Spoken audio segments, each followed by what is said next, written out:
Oh, there we go. Got it.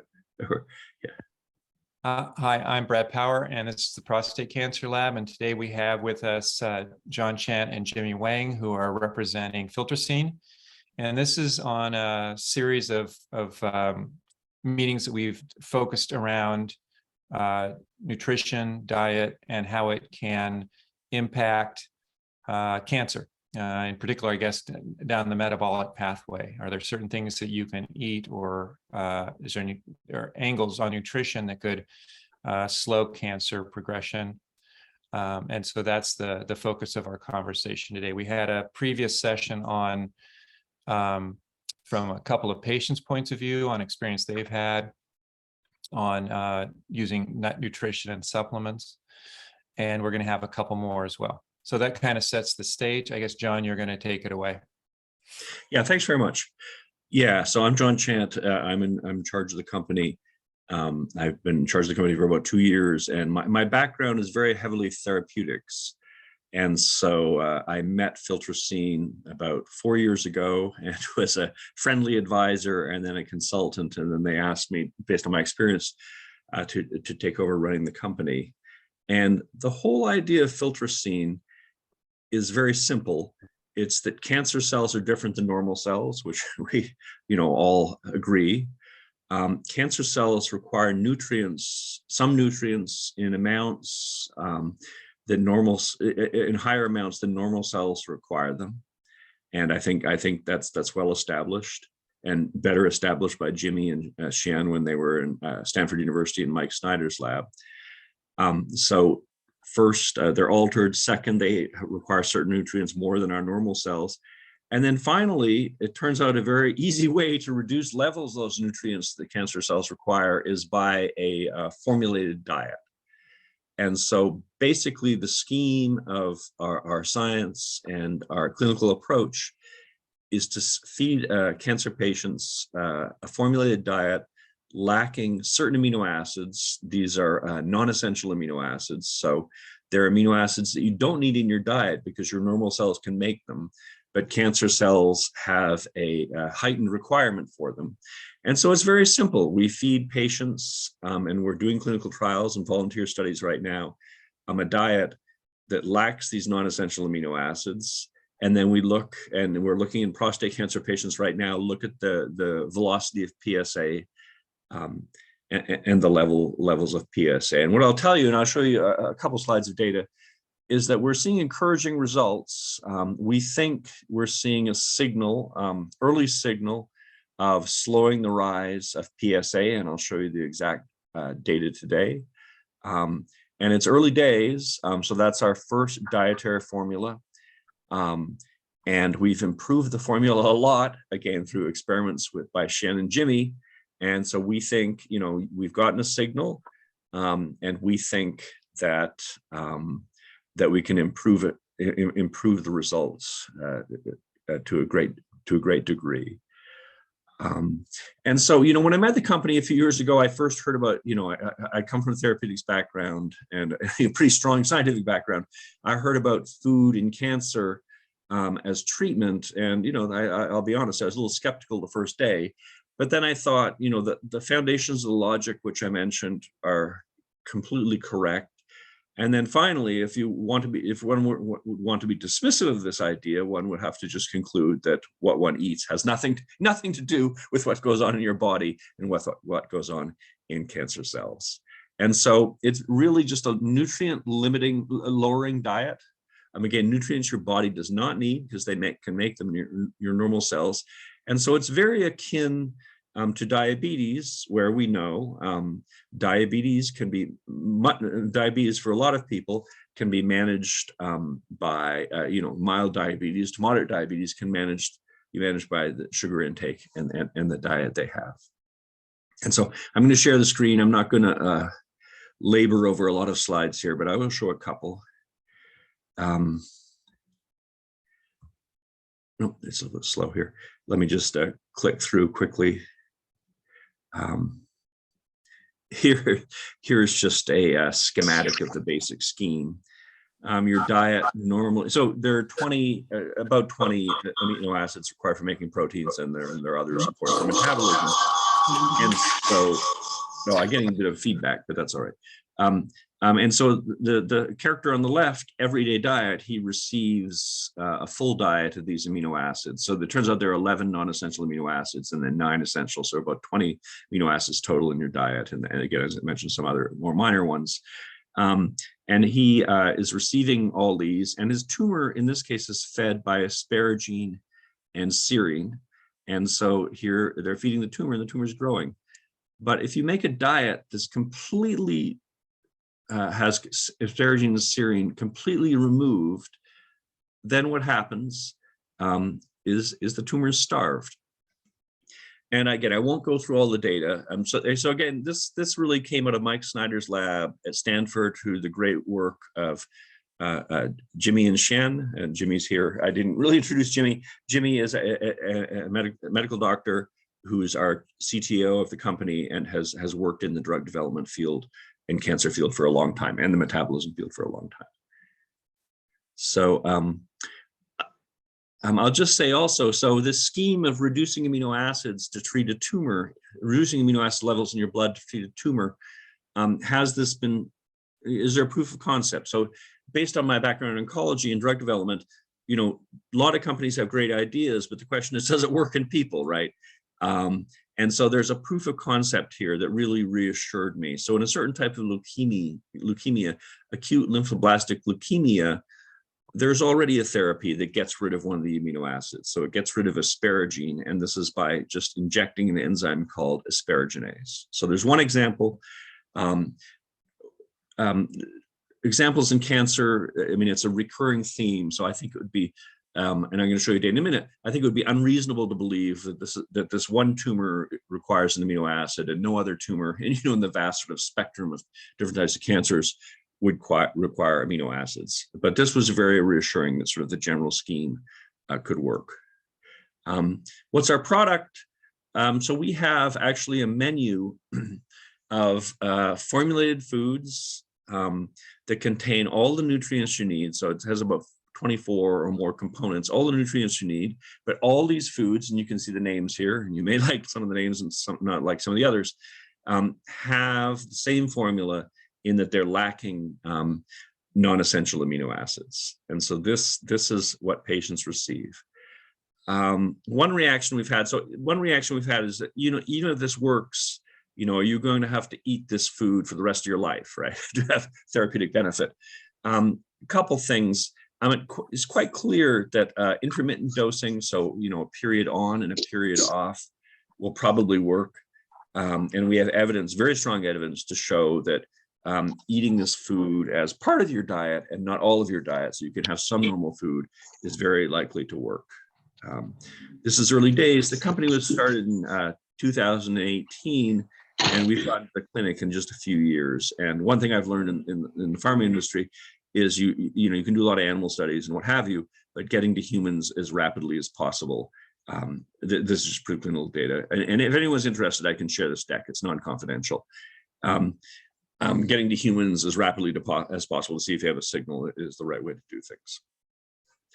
And so here's a study we performed at Stanford University with Alice Fan and Randy Stafford as PIs.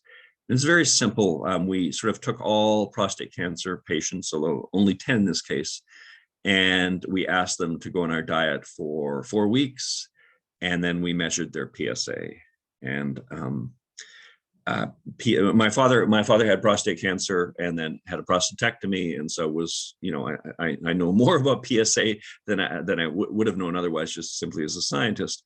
And so PSA, obviously, as everyone here knows, I think is very critical to monitoring progress of your tumor, especially at more advanced stages, and then guiding therapeutic choices. So 10 patients, I don't think, some had prostatectomy, some were metastatic, some were localized. I don't think it's important, but the details are not important. It's obviously very important.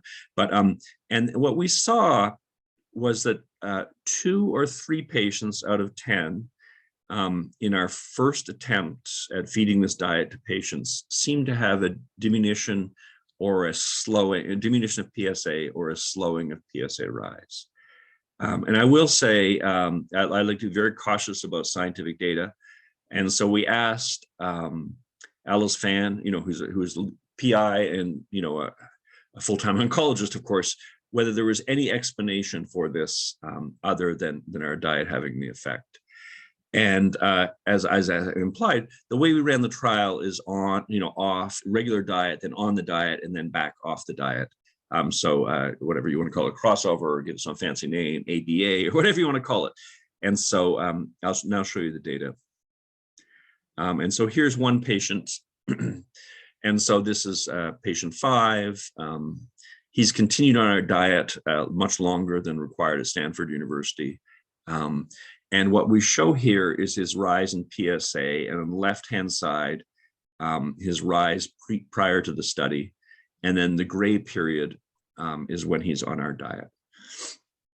And what we saw, and so just to personalize a little bit, he was very compliant, he was metastatic, castration sensitive, but he tended to have hormone reduction therapy, and for his own personal reasons, he chose not to. And so he wanted to try our diet. And what we saw is, that there was not a cure of the cancer, but during about 20 weeks, the diet, by measuring, as looked at by PSA, the diet managed to slow his PSA rise and cause a drop in PSA. And then subsequently, it eventually did go up. This is, as unfortunately we know, quite common with drugs also. But I will say, as said, the last bullet point, we think we understand why it went up. This is our very first study putting this diet into patients, again, after just a few years. And so we consider this very encouraging. And we're very excited and proud of this. And then here's patient 9. And again, what we saw was going into the study, his PSA was rising, as you guys know, so-called velocity. And then as soon as he was put on to our diet, which we call Tality, onto our diet, his PSA rise stopped, and then his PSA levels tended to go down. And so, again, I'm really grateful. This all comes from Jimmy and Xian and Mike Snyder's lab at Stanford. I would say, we're sort of caught in the details day to day running this and doing these trials, but I would say that this is the first time, to my knowledge, where someone has shown that depleting a nutrient in diet can be used for treating cancer. There is a little bit of data there about intermittent fasting and starvation, but that's sort of a non-specific effect. And so here we've taken a very precise approach of depleting amino acids that we think are important for the tumor, and we believe, and our oncologists believe at Stanford, that we've seen an effect, at least in some patients. So there's a lot of additional information I could provide, but I'll just stop there. And so that's sort of our high-level approach. In terms of the company, we're planning to commercialize this 2023 or 2024. Because this is a medical food, it does not require FDA approval and 6-year studies. Couple other things I'll say about the patients. When they used our diet again is 100% healthy, because we've formulated it exactly based on FDA guidelines. And so patients really, in addition to having what appears to be a therapeutic benefit, really in many cases felt benefits to their quality of life in terms of sort of their strength and their robustness, and getting rid of problems with like sleeplessness, or this is what they reported, or brain fog, things that can happen when one's under sort of an intense therapeutic regimen. Let me just say one thing that's not directly related to prostate cancer really quickly. I mean, this is really terrific. We also have looked at lipid lowering, which is a concern for older people also. And what we see, and this is just of interest, is we see when we provide a special diet depleted with nutrients, we see a very strong lowering of lipids in patients that have high levels of cholesterol or LDL or what have you. And so I think we've come upon, so as I said, my background is therapeutics. I think this is really like a therapeutic approach, the power of a therapeutic approach, but just accomplished by diet. And last thing I'll say is this diet really, since it's just food, depleted of certain nutrients, it really has no side effect profile or extremely mild side effect profile, which contrasts to the case of a lot of drugs for cancer, especially, and even drugs for things like cholesterol lowering. So I'll stop there and open for discussion. And thanks for having us today. Okay, I'm sure there are a lot of questions. Sure. Could people raise their hand and I'll call on people in order? Use that hand raising feature. And if, John, if you could stop sharing screen, we'll go. Oh, right. Yeah. Conversation. The other message is, we have a volunteer program. And so anyone who might be interested with any type of cancer, we're happy to let them test the food if they would like.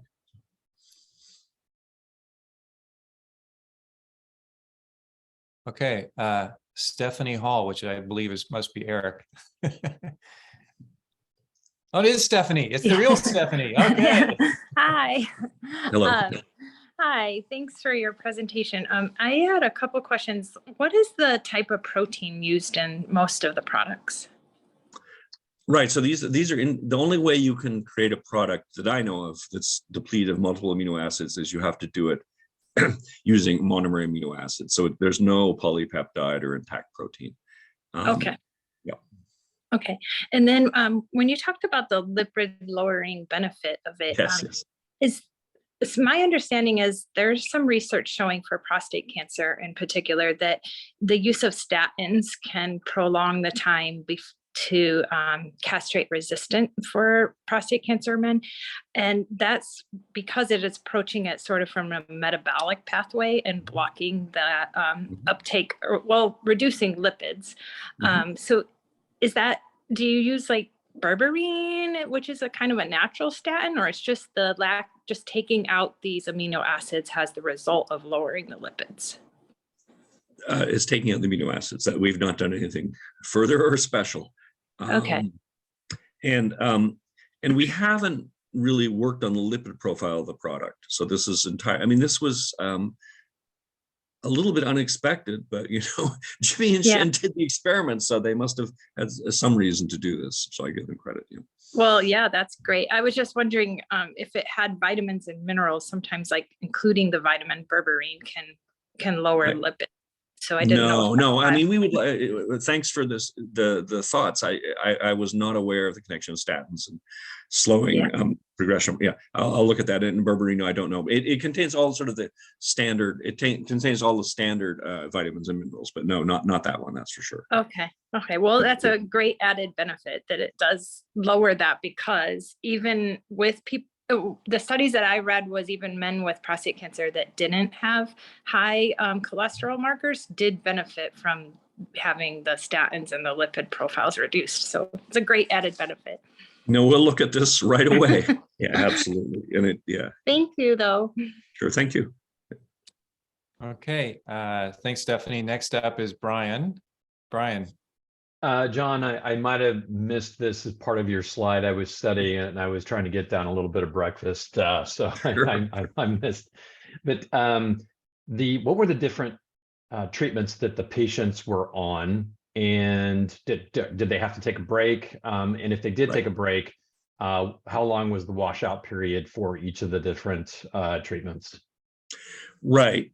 So the product, since it doesn't have side effects, we think we can use it almost anywhere. But we ran the trial as single agent, so we could, intelligently analyze what was going on. I know for the patient who didn't want to take hormone reduction therapy, he'd been off therapy for I'm not sure if he had therapy previously.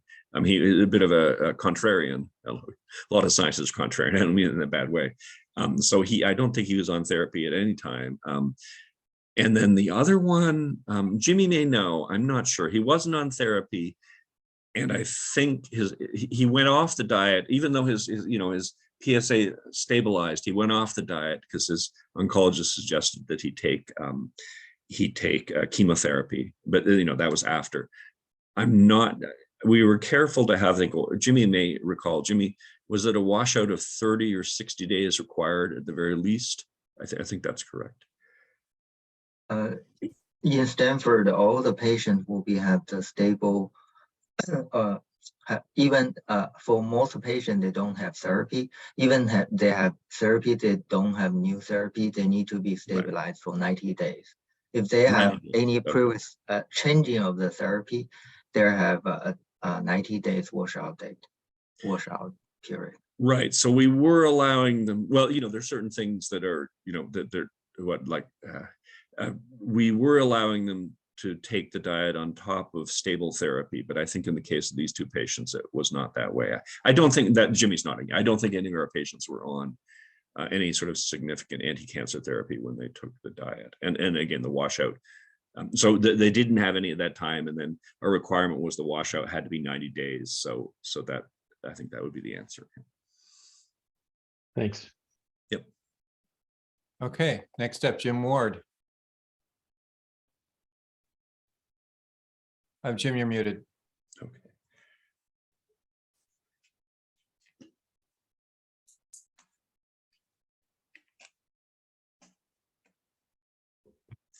Still muted. Or you're not muted.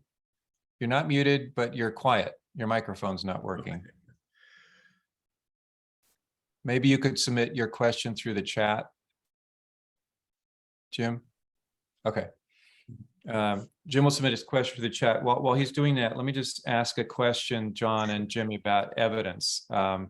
This sounds like you're doing an observational trial. So people are trying it and you try to see if there's an effect on their PSA for the prostate cancer patients.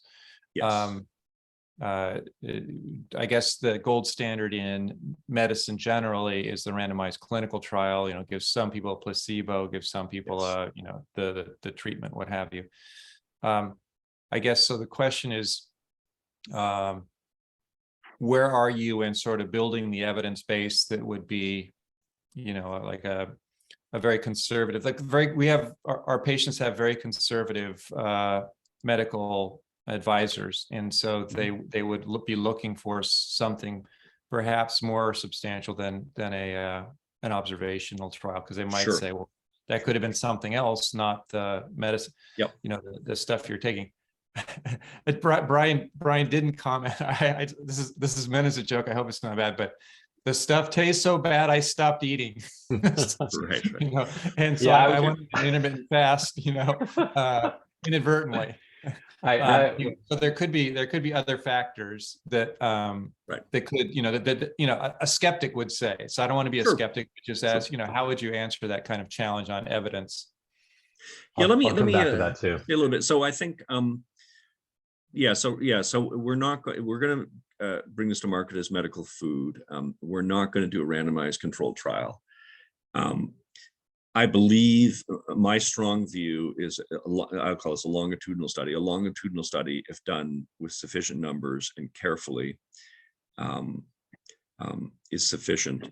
Let me step back a little bit. So one way of doing a trial, rather than, I don't know if you want to call it a random controlled trial or not, is a crossover trial, right? Where you have a patient for any therapy who they're off the therapy, they go on the therapy and then they go off, or they have another patient has extended period being off and then goes on, right? A crossover, and seeing if there's a difference when they go on the therapy. So that's one way of doing a trial. And we believe, the other thing I will say, I think there's a lot of power to having the patient as their own control, right? For PSA, patients, range from 0.2 to 1,000 or 2,000, right? So if there's one thing about cancer, is it's very heterogeneous, right? And so that's one reason, among many, that we like to have the patient as their own control.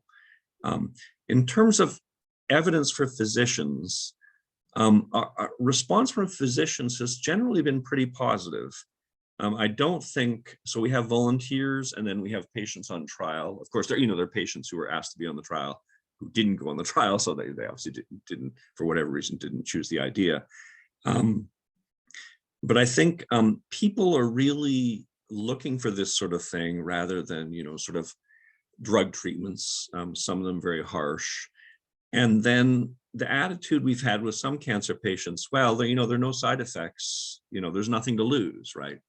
And so physicians have been very accepting.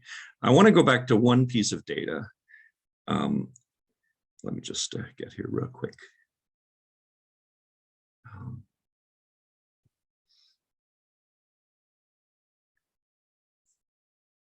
This is the speaking to the let's see. Speaking to crossover trials or on again, off again, on and off trials. So I'm not showing the prostate data. So obviously everyone understands there's a transition here. I'll show you two patients. It could be due to something else. I've been a scientist for a long time. That's for sure. Here I'll show you. Let's look at upper left. One of the volunteer patients we looked at his cholesterol. So here, gray he went on. So this is cholesterol level. Gray he went on, then he went off. Gray he went on, then he went off. And this is true for LDL and other lipid markers as well.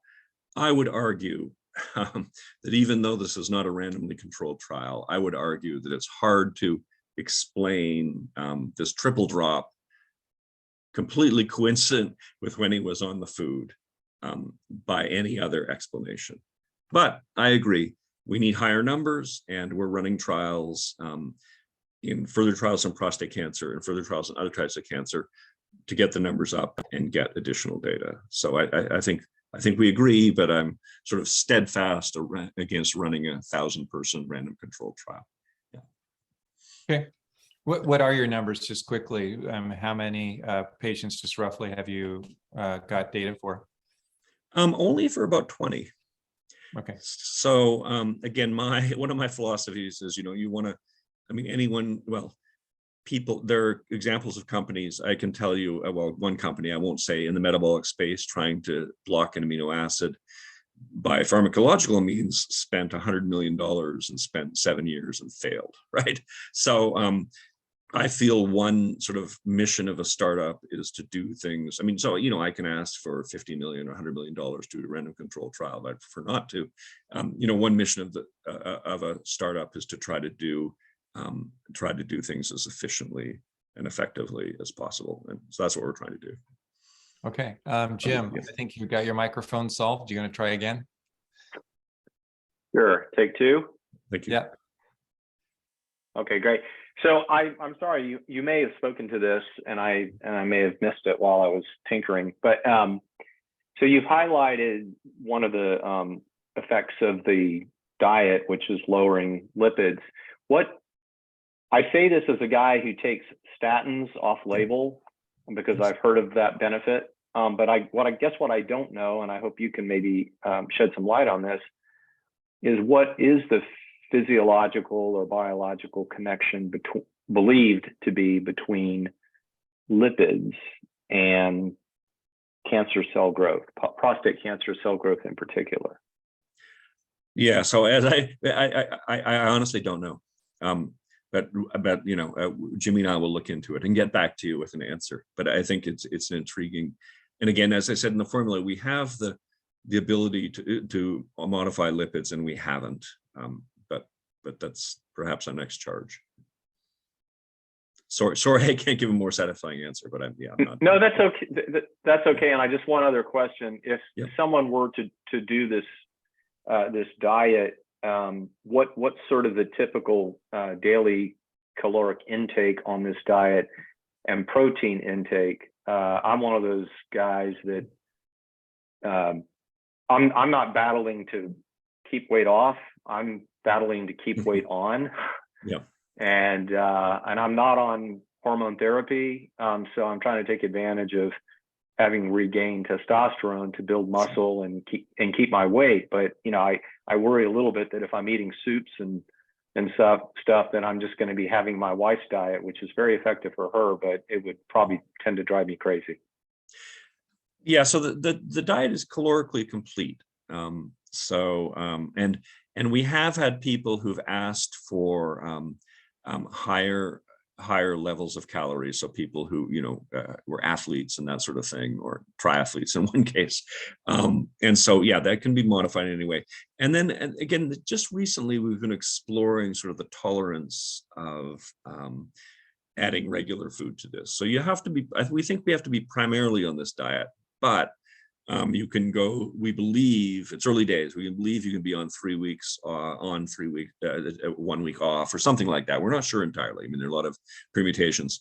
Or you can have 2 meals of our product and 1 meal of regular food. And so that's the situation. So I think it's a pretty good situation, but we're still exploring that. All right. Well, thank you. Yep. Oh, and I will say one other thing. We have a marker for how, so aside from the tumor, we have a marker for how effectively the diet's working. So a certain amino acid in the blood is what we would call a pharmacodynamic marker. We have a marker in the blood, very reliable, that shows how effectively sort of the diet's working for you in changing your metabolism. And then the second question is how much is changing your metabolism affecting the tumor? Because, you know, tumors are heterogeneous, as you know. Yeah, so we could put you on the diet by whatever regimen you want, and then look at the pharmacodynamic marker to determine how much it's affecting your metabolism, and we have a good answer there. And since it's early days, we sort of take all comers. You know, I think, you know, if you want to do 50-50, or I think we would prefer you do about 80-20, our diet versus regular diet. But you know, since we don't understand everything entirely, we're open to sort of all volunteers or all people who are interested. Great, Eric, you're up next. Yeah, hey John, thanks for coming and presenting. This is very interesting. So I'm very big on lifestyle and diet things with trying to support my my medical treatments. I have a couple of questions. So one, since being diagnosed, I have switched to being to being vegan and also gluten-free. Do you have products that work for me with that kind of specialized diet, you know, with no animal products? Yeah, no, so our diet has no animal products in it. That's okay. That's correct. I will say, well, you're probably better aware of it than I am. On a vegan diet, you're probably challenged a little bit to get your protein levels up, I think. Yeah. So our protein for the essential amino acids, our diet has, you know, the normal levels that you would get from eating meat or what have you, sort of a standard diet. But again, there are no animal products. I mean, this is, you know, for better or worse, this is a completely synthetic diet. What does it use for protein? Is it like hemp seeds or pea protein or spinach or anything like that? Or no, it's amino acids. It's pure amino acids. Yeah. Okay. The other question I had was, is this like, do you have different, what do I say, different foods for different cancer types, or maybe even personalized for different people based on their genetic makeup or something, or how? Right. So the answer is we don't. So we've created a diet. I hesitate to say the exact number is a trade secret, but our diet is depleted of almost all the 11 non-essential amino acids, and so it takes a sort of a broad swath of knocking out amino acids that your body doesn't need.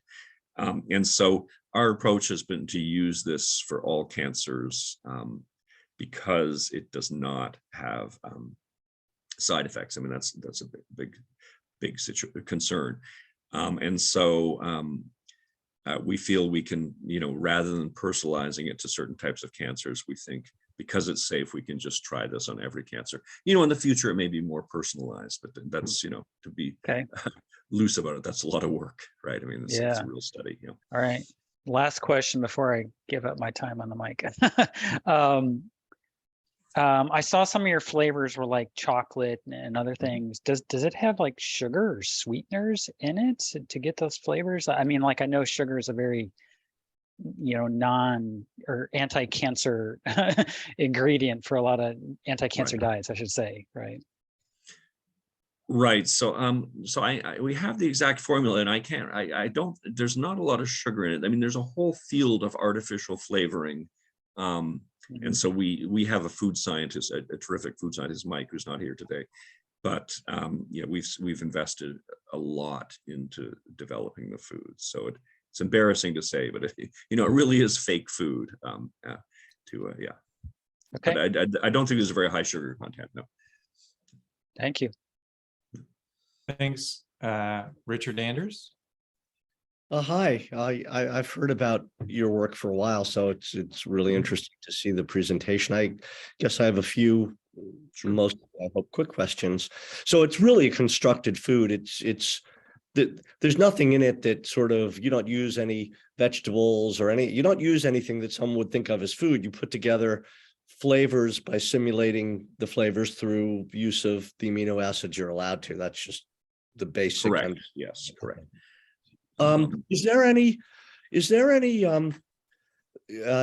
use or success stories or sort of particular times when the asparaginase product works particularly well? Has that been studied? Yeah, so asparaginase is used in certain type of leukemia, ALL, and so it was approved, I think, and Jimmy may tell me, in the 70s or 80s. Yeah, back to 1970s. Yeah. So it was found fortuitously. It was found by accident. And so asparaginase is used in combination with chemotherapy, and it tends to be used, or it is used in pediatric patients. Adult patients don't react well to it. And then in pediatric patients is generally curative, as often is the case with, thankfully, for pediatric cancers. And then asparaginase has been looked at in breast cancer, I believe, and there's some encouraging data, but not positive enough data to get it routinely used there. I know people are looking at other cancers, but I think so far it really has been nothing too positive. I mean, the reason I was asking about asparaginase is, the 11 non-essential amino acid hypothesis is, presumably there might be biomarkers which would indicate, constitutive dependency on those amino acids or not. And, asparagine, I guess, is probably one of those amino acids, and you're depleting it with asparaginase. So you're not doing 11, but you're doing 1. And if that works, but I guess the question is there any way of, I mean, if your data is not fully, your data is mixed. So, so presumably it works sometimes and presumably it doesn't work sometimes, or maybe it needs to be figured out better, or maybe the product needs to be honed, or maybe there are certain cancers for which it would work better and certain ones which it doesn't work as well on, or which escape. Right. And I guess I'm wondering, is there any set of biomarkers or any kind of explorations you've done to try to figure out which people would have cancers that are dependent on this pathway and which are not? Right. So we do have we have published, and we've done cell culture studies, which again, I'm cautious about interpreting them directly to patients. So for cell culture studies, you can see for at least the number of cell lines we use that different types of cancer have different dependencies. I will say, I was in charge of biomarkers many years ago at one company, and unfortunately, to develop biomarkers in humans sort of requires the clinical data, right? So you can decide what might be a biomarker in vitro, but to really validate it, you need to do the human studies, which is almost the same as what we're doing. In animals, it's interesting, we deplete the same number in animals, and I didn't show the data, but the data is terrific, right? But, a lot of companies have terrific data in mice, and that's why we wanted to get to humans quickly. You can do the experiment by adding back certain amino acids or changing the blend, and that's on our agenda. So that I think that's the best we can do at the moment. I mean, the difficulty, of course, with cell lines is that you sort of pick your cell line for whatever set of reasons. And, maybe this cell line, it doesn't work. So you don't use Yes. that cell line in your study. And so then Yes. you're picking cell lines, which naturally would Yes. tend to work. Yep. Unless you were to say that every cell line you tested, this thing works on, which would be okay. So if it worked, I mean, as a scientist, I think I'm echoing what we're saying. If it worked everywhere, I would actually worry, right? Because there suggests there's not really a specific mechanism. I mean, that's sort of the thinking. well, it might be really interesting to do, Mhm. to do a PDX mouse or something, Yes. and give them this. I don't know how long the study would take, but if a patient was really interested and really wanted to test this, they could do a PDX, maybe pay for. Yes, they could. Yes, yes. And there may be companies that do that. I know there are companies that do in vitro testing of cells, but I'm not sure. Well, really interesting. Thank you. Yeah, thank you. Oh, one thing Okay. I will add, I mean, I think for any cancer therapy, sadly, I don't think you expect it to work on every patient, right? Because I think, again, as you Of mentioned, course. every very heterogeneous disease. Yeah. Brian's next. Thanks, Brad. So I just wanted to provide some color commentary to the taste of the food. John, about a year ago, I was able to take part in a little trial, and one of the things that I had really the biggest challenge was the taste. Sure. So I mean, if you want, I can actually take you through. I have a bit of a marketing background, and I did a little bit of a scale on some of the products. So maybe I'll just share with you. I just pulled it up while we were kind of going through this, because I don't know if you have seen this. And again, this is just my, this is I think we my may have seen. take. Yeah, I think. Let me say a couple things. Just the patient experience. So different patients obviously have different experiences, but I think one challenge other than taste is transition to the diet. So the patients have a tough time giving up regular food, and then once they get going, they feel a little better about it. The other thing, maybe my palate's not as well developed, but I ate all the food, although not for a month. And I thought, it's not like your favorite restaurant, but I thought it was okay. But please go ahead. Yeah, right. So this is data point of 1. So there were 13 different products that I had at the time. So it looks like your menu is expanded. 3 different categories. There were shakes, soups, and bars. And then I listed each of the different items, what my tasting notes were. And then, I used, would you recommend this to a friend? And so 1 is definitely would not, 2 is maybe, and 3 is definitely would recommend. And so you can kind of see here for the shakes, the average was a 1.67. So, kind of below recommend to a friend. Sure. The one that really, the soups were a challenge for me, quite frankly. And there's, various issues here associated with them. The bars were the best. There was a comment Eric was making regarding sweetness. I found that the shakes were in general far too sweet. So there's something going in there that is making them sweet. I'm not sure what it is. Yep. But I wanted to provide some sort of quantification in terms of what my view was absolutely on the tasting, and maybe this is something that you could leverage with some of your other patients, or a much more more scientific approach. But no, we have gotten feedback from other patients, and a couple. I'm looking at your numbers here. I'm distracted.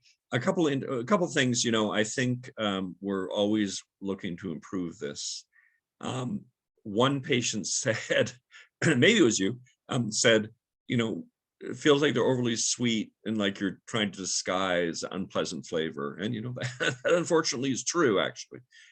So single amino acid, there are always challenges. Single amino acids have a pretty strong taste.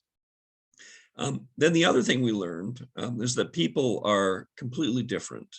So I will agree with you. No one said, this is the best food ever. I'm not going to eat, regular food ever again, because you've introduced in that, be ridiculous, right? And so, but we learned that different patients, we tried to rate these products, which were winners and losers. And every patient was vastly different. And some patients wanted to try every single one and vary their diet. some patients would latch onto one, which I find hard to believe, but it's true, and eat only one for a whole month. So must have been very dedicated. So that's our experience. But point well taken. Absolutely. I mean, I tasted all of them. Some I thought were pretty good. Some I did not like, but that's so we're doing our best at the moment. Yeah, and I can imagine the challenges. And I was trying to be candid because I think as a patient, having a good tasting product, for me, it's kind of like a ticket to play. If it's difficult to get down, then, but particularly when you're giving up, a beautiful Sunday roast or whatever it is. I agree. You got to make sure that there's a good trade-off there. And it's interesting, food, people are on mice, right? So food creates additional challenges, right? Because, most people don't want to take this diet over December, right? Or late November for obvious reasons. And so, I just find it a fascinating challenge, everything. We just have to deal with people's, what the human behavior is and human condition and human desires are. We can't change that. That's for sure. So the bars were good. I think it was like a 2.5. So let's end on a good note here. The bars were good. But and I applaud the efforts. I keep working on it. A couple of things. I mean, we have so a company from Europe spoke to us the other day about partnering. I'm not sure they're interested, but they said, we looked at your website and it seems like you only have 7 guys or 7 people. And they said, yeah. So in defense, this food was created by one guy, right, Mike. And so we can certainly do better. One other interesting aspect of this is that monomer amino acids have a pretty, some worse than others, have a pretty unpleasant taste if you just eat them, right? And that's what we have in the product, right? But with all these sort of synthetic food startups and things like that, it's a sort of a molarity thing, right? If you have all these monomer amino acids sort of on your taste buds, it's very strong. But if you put them into a polypeptide, and proteins contribute to good flavoring. So our dream of the next generation product is we would take the formula and put it into a polypeptide so that the molarity and the strong flavor is gone. And I think that would solve the problem, but that's not happened yet. So. I think setting expectations as well, for patients can go a long way. And also I think I found sometimes that the naming of the product might be a challenge because it is setting the expectation that you're going to get something, and then when you actually taste it, it may not. That's interesting psychology. So we talk about, we have one named chicken noodle soup. Everyone knows what chicken noodle soup's supposed to be. One of our products is borscht. I'm embarrassed to say I've never eaten borscht in my life. Our product scientist is Russian, and one of the subcontractors was Russian.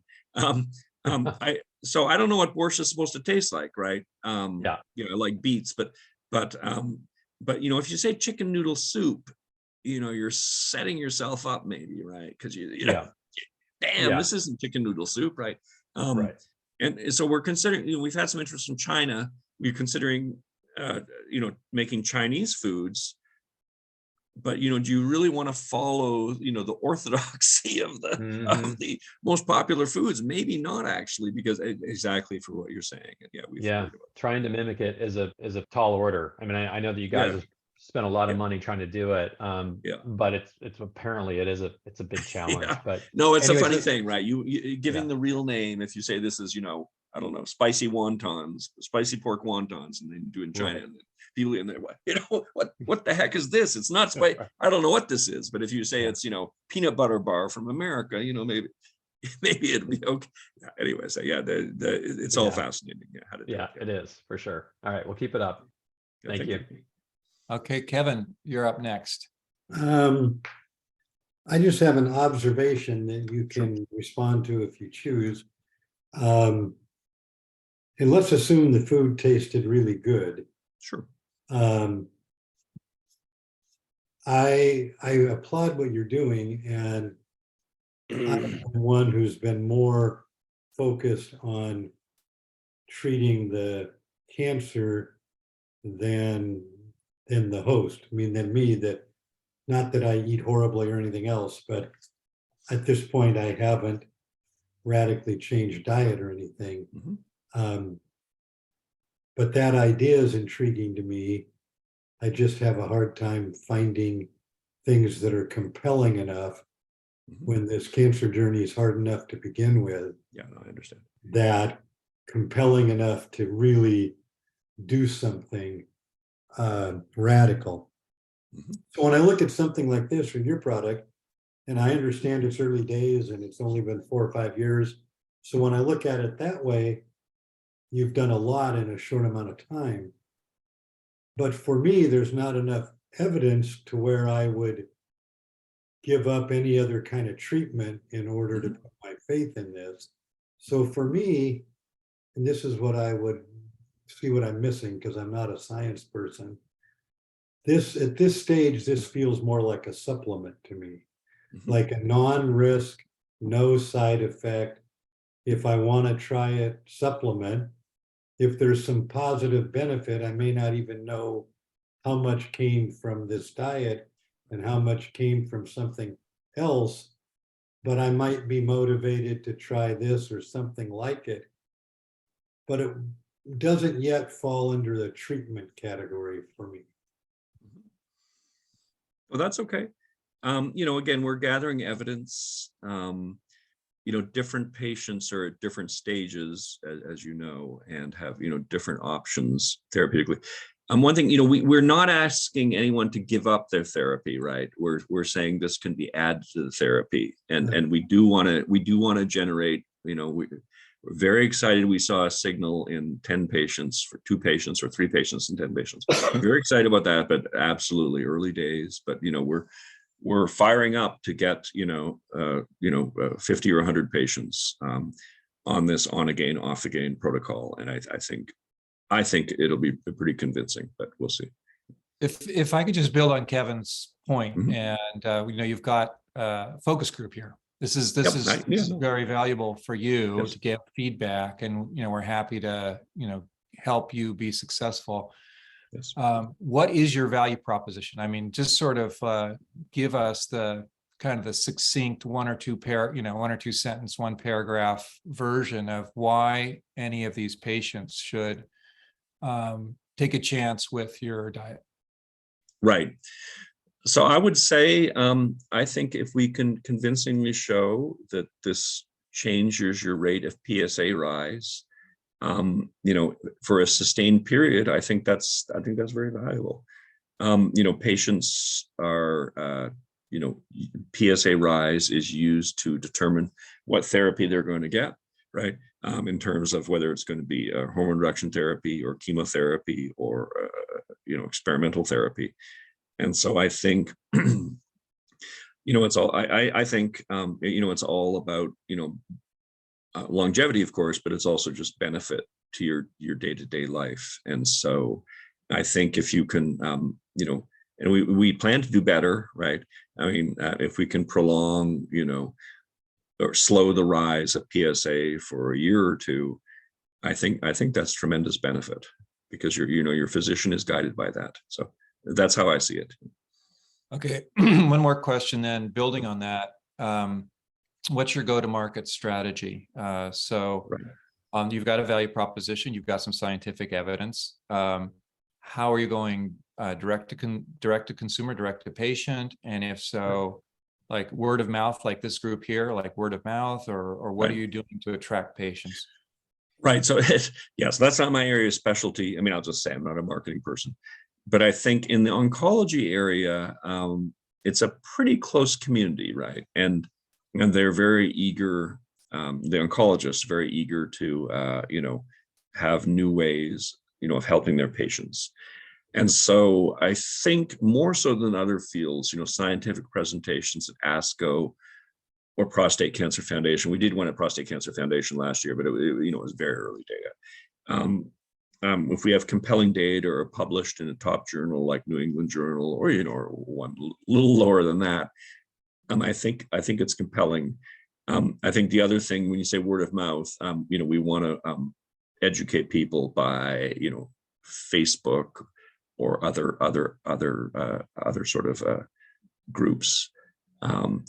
For medical food, it has to be, it's not a therapeutic here, but under FDA regulations, it has to be under supervision of a physician. So we do have to educate the physicians, but I think direct to the customer also, because basically, unless the patient's asking for something that's outrageous or dangerous, the physician will approve it. So that's my sort of basic thinking on this, but a lot of work to do. Yeah. We triggered another question from Eric. Yeah, sure.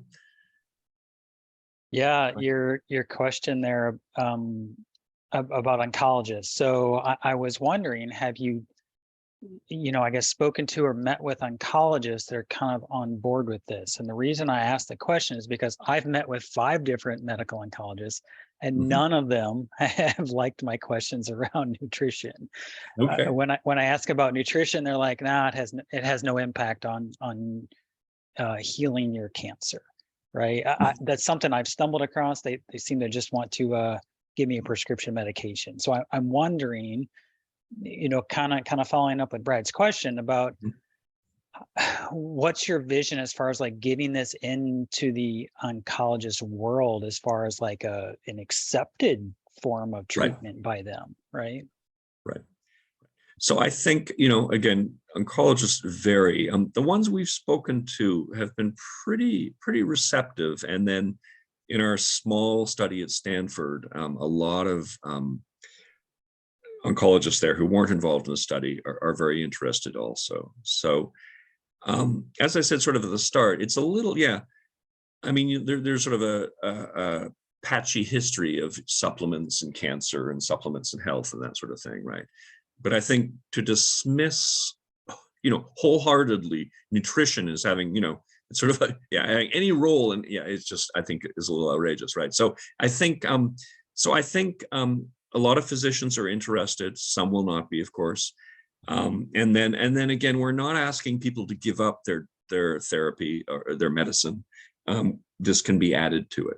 I mean, we'll add one other thing. There's an interesting study that came out of Korea a few years ago, where they showed that if patients were given, and this is not therapeutic intervention, if patients were given very good nutrition support and had an improvement on survival, just in that it made their body, so their usual support, the doctor saying this or that to you, and then, sort of intensive support, it really made a difference in survival. And I would say that's not a therapeutic effect. That's a host effect, or whatever you want to call it, your body being stronger. So I think you're spot on with that comment. Is I'm doing some diet and supplement things. Some of them are for an anti-cancer benefit. Some of them are just to boost my immune system or my body to help support me dealing with whatever other treatments I'm doing. Right? No, I think it's undeniable. If their body is stronger, you're going to do better. That's for sure. Yeah. Yep. All right. Thank you for the presentation. We're just about out of time. Ken Anderson, last question. Sure. Thank you. Can you hear me all right? Yes. Good. I appreciate all the comments, and Eric, you're absolutely right. These medical or gen-oncs, I've chatted with a half a dozen, and they have absolutely no interest in learning about nutrition. Most of them are so wrapped in what they're doing. They'll send you to, the nutritionist on staff to talk about, your diet. But when I first got diagnosed in 2017, I reached out to more than a dozen guys that were 10 plus years in the overall survival curve, at the tail end of that overall survival curve for advanced prostate cancer guys. And without question, all of them, the comments were exercise and stop red meats and dairy and alcohol. And those were the guys that were still around after 10 years. So I strongly believe, and a lot of guys, even that I chat with today, say their doctors say diet has no place, but it's absolutely impossible for me to believe that. Diet has a place in all parts of human health, right? So it's a little right. Yeah. That's all I have to say. Thank you for the presentation. I think it's great. Okay, thank you very much. I don't know where it's going to go. I don't know how you're going to get the doctors on board, or I don't know where it's going to go, but it definitely has, in regards to overall quality of life, Yep. You know, losing, 20 or 15 pounds when you're 60 years old is not a bad thing. Yep. So. Yep. Yep. I will interject. I'm 59, by the way, and my grandfather. I'll tell you 3 facts. My grandfather had prostate cancer. My father had prostate cancer, and my education is a PhD in genetics. So it's a personal interest. Yeah. Okay. I'm going to ask the last question and then stop the recording. And it has to do with metabolic testing, which you mentioned. And we had a session with Robert Nagarni, who is doing a metabolic testing as an area. And I just wondered if this is the pathway, the method of action that we're presuming here is that there's something between the food you eat and feeding the cancer, and you're going to interrupt that pathway. And so it would seem that you could have metabolic testing somewhere as an intermediate biomarker for we are affecting the system and it's metabolic, like let's say feeding glucose to the cancer. So we had a very complicated explanation through using mass spectrometry to develop pathways, and it kind of blows my mind, but it's essentially it's a model. You have a mental model of how it goes from one thing to another, or we have other mental models, which is it goes DNA, RNA, proteins. We have. So I'm just sort of curious about, and maybe this is your proprietary science, but I'm just sort of curious about the pathway model, and then whether you could interject testing that would look at an intermediate biomarker that would be something other than the outcome of like a reduction in PSA. Yes. So we have a lot of data. We're looking at all, well, not all, because there are many metabolites in the blood, right? So what I didn't show you, I showed you one patient where his PSA went down, at the time we added the diet, but I agree it's early data. And then the other one where it stabilized and it went down. We're looking at all the amino acids in their blood, right? So the hypothesis, of course, is you lower an amino acid and then that starves the tumor. So for those amino acids that don't go down, those are probably not the ones mechanistically involved. And so there are certain amino acids that are better implicated in cancer. A lot of it's published. We've published also. And so for the patients who appear to have a response, the amino acids that sort of are front and center in terms of thoughts about feeding cancer in the literature were the ones that went down. So that's encouraging. The other thing I will tell you, and it's published in our paper, mechanistically, it's not just starving them and slowing them down. It appears that when you, as a case, a lot of things that occur in cancer, it appears that when they get reduced amino acids of certain types, that they will go into apoptotic pathway. So there will be some alarm in the cell, and some of the cells will die. So we think that's about as far as we know. We think it's an active mechanism rather than sort of just, slowing them down sort of. And then the other thing, we do plan next year to do a big study with maybe Mike Snyder's lab or another lab where we, look at patients and then, as to put it lightly, look at everything, right? And so look at whatever, hundreds of metabolites there are in the blood. And I'm sure that'll be very fascinating. Looking at all amino acids have been tremendously fascinating also. So we generate a lot of data, but we don't know with certainty. Brian, I'm trying to wrap up, but you've got your hand up. Sure. You can take it off a recording if you want. I'll just, one quick question. Go ahead. Sure. Go ahead. Okay, so David Agus, he's one of my medical oncologists, the co-founder of the Larry Ellison Institute for Transformative Medicine. He wrote a book called The End of Illness, and in it, he